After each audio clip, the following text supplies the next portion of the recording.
How's it going, Martys? It's your main Marty E-Man here, and I'm back for a little reaction video. Oh, the camera kind of froze there for a second. Anyways, yes. Today we have 10 most bizarre cameos by wrestlers on TV shows by WhatCulture.com. Let's go! For some reason, people just love to have wrestlers do cameo appearances on TV. Whether the business is super popular or going through one of its more quiet periods, there's just something about having a pro wrestler pop up for a guest spot that gets you excited. I guess it's because they're not supposed to be there. Their home is the squared circle, so seeing them in a somewhat real environment is strange and cool. Well, as long as said appearance is good. That's the real issue here. Far more often than not, when this happens, the end result is just nuts. We're not talking about The Rock on Saturday Night Live or Triple H on the Drew Carey show. We're talking about, well, you'll see. I'm Simon from What Culture, and this is the 10 most bizarre cameos by wrestlers on TV.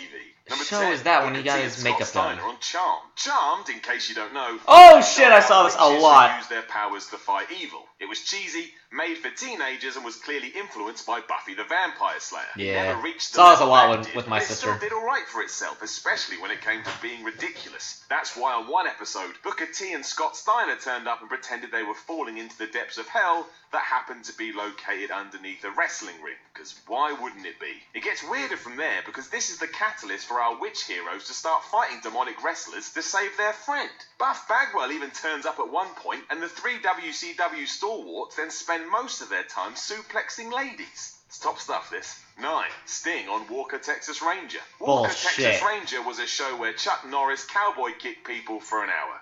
That was it. He knew karate, so he used it as and where he could. Yeah. It had a lot of wrestlers popping up over the years, including Hulk Hogan and Randy Savage, but the one that will always stand front and center is when Sting had his turn. For starters, my dad loved this show, by the way. What? That sounds like a disease. Worse than that, his character seemed to be half bored man and then half surfer gimmick Sting. It was frankly awful. Just to ruin it further, for some reason during the final edit, someone added a bunch of awful sound effects that made it sound like you're watching a comedy show. And Norris no-sold Sting Scorpion Death Drop. What a waste of time. Number 8. The Undertaker on Poltergeist The Legacy. The Undertaker was a demon on Poltergeist, which sounds like it should be perfect. I mean, that's basically what The Undertaker is. He's the walking undead. Which is pretty demonic, really. As you should have known by now, though, this wasn't good. Mostly because the episode makes no sense whatsoever. Using Ministry of Darkness Taker, he plays a soul chaser whose job is to collect final payments on deals made with the devil. He's made out to have magical powers, including self-regeneration and teleportation, and yet spends most of his time on-screen clotheslining people to achieve his goals. He then had to stab these individuals in the heart with a mystical tree branch. The real question is, did Mark Calloway want to do this? Or was it a WWE decision? Either way, it wasn't the best. Number 7. Goldberg and Kevin Nash on Love Boat The Next Wave. Want a moment in time where kayfabe took a boot to the groin? Then look no further than when Goldberg and Kevin Nash appeared on Love Boat The Next Wave. Now, not only was this an awful show, much like Saved by the Bell the new class wasn't a patch on the original, but it came in the middle of a feud they were having on WCW TV. And then here they were engaging in slapstick with each other. Bad slapstick at that. Proving that pro wrestlers are only ever seen that way, the pair played tag teaming pro wrestlers, one of which has crashed the other's honeymoon. They then have a rubbish wrestling fight. It helped absolutely nothing, and probably convinced non-WCW fans to never tune in. Ever. Number 6. Roddy Piper on RoboCop the series. Straight off the bat, I forgot this was a be series. messing around with RoboCop. Secondly, Roddy Piper should have never agreed to come on this show. While Piper did get to appear in some pretty big roles, he also starred in some awful ones. Yeah. It didn't help that RoboCop the TV show was aimed at kids, but it was, and that's why Piper was asked to play Commander Cash, Even though the movie someone was who rated thought they were R. a cartoon superhero that's just come to life. He was basically playing a stereotypical WWE babyface. The twist, however, is that Cash is actually a figurehead for an evil corporation, even though he has no idea himself. In fact, it is RoboCop who discovers the truth thanks to a free gift that comes in the Commander's new breakfast cereal. This is riveting, right? Given that Piper had to wear a mask for most of the episode, he overacts more than Dolph Ziggler. It just wasn't anything to write home about. I wouldn't go out of your way to watch it. Number 5. Shawn Michaels on Baywatch. Shawn Michaels, the Heartbreak Kid Damn it! on Baywatch, acting alongside David Hasselhoff and Pam Anderson. That just makes sense. Unfortunately, that didn't translate to the screen. Given the role of a mafia goon, his whole purpose for being alive is to terrorize some old lady. I'm deadly serious too. That is the situation he was put in. It was an awful idea made even worse by the fact that Michaels is just not good. At all. It honestly seems like he just didn't want to be there. It was a waste of time, a waste of talent, and just a waste. I'm also pretty sure that apart from me right now, no one else is talking about this. There's literally no need. There's a good Number reason. 4, Brutus Beefcake on Thunder in Paradise. Thunder in Paradise is already an absolute mess of a show. Hulk Hogan's big push to become a celebrity outside of pro wrestling, it is so strange from start to finish. Some of it genuinely doesn't make any sense. This did mean that Hogan had a lot of sway, which is why his friend of all friends, Brutus Beefcake, did appear in every episode. The thing is, he never really does anything. Like, he has no point actually being on screen. He's just hanging around in the background. He was only properly written into the series twice. It's like they're just there to be there. Sad. He's only there. It's kind of like to confront the company at this point, but it's the dumbest way. Great work, Beefcake. Number 3, The Rock on Hannah Montana. That's what it was. To criticize anything The Rock did outside of the crap. He was on Hannah Montana. Look at him now.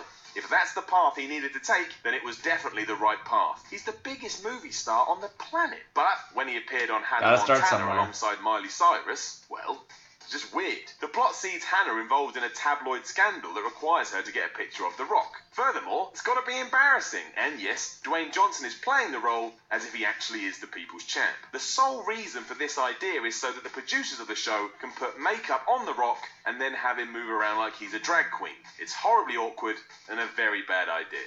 Don't watch it. Number 2.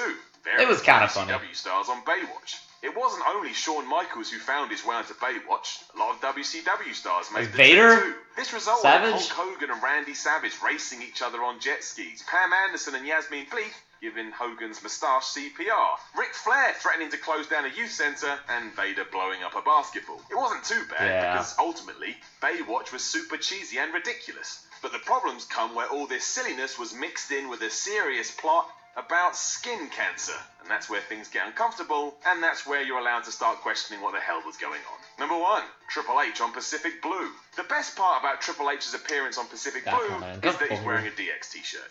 So he's basically playing a version of himself. That's fine and all. Lots of WWE talent starred on the show because it aired on the same network as Raw, so why not cross brands?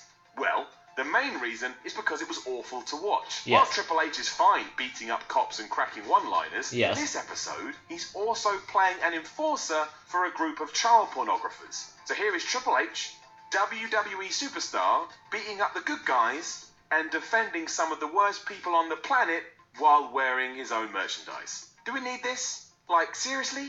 Did we? I don't think we did. You there, do you want to prove you're a wrestling smartass? Then answer me this. Who was the first Alliance Invader to win a championship in the Invasion storyline? Was it Rock? No, it was Triple H! Wait, I think I got the wrong one. It was the Hardcore Championship. Did you get it? Whoops. I don't care. To test yourself... I was thinking the wrong thing, my bad. Buy the new I don't know why I was thinking Nation Domination versus DX. I don't know why I was thinking it. That was so stupid. My bad.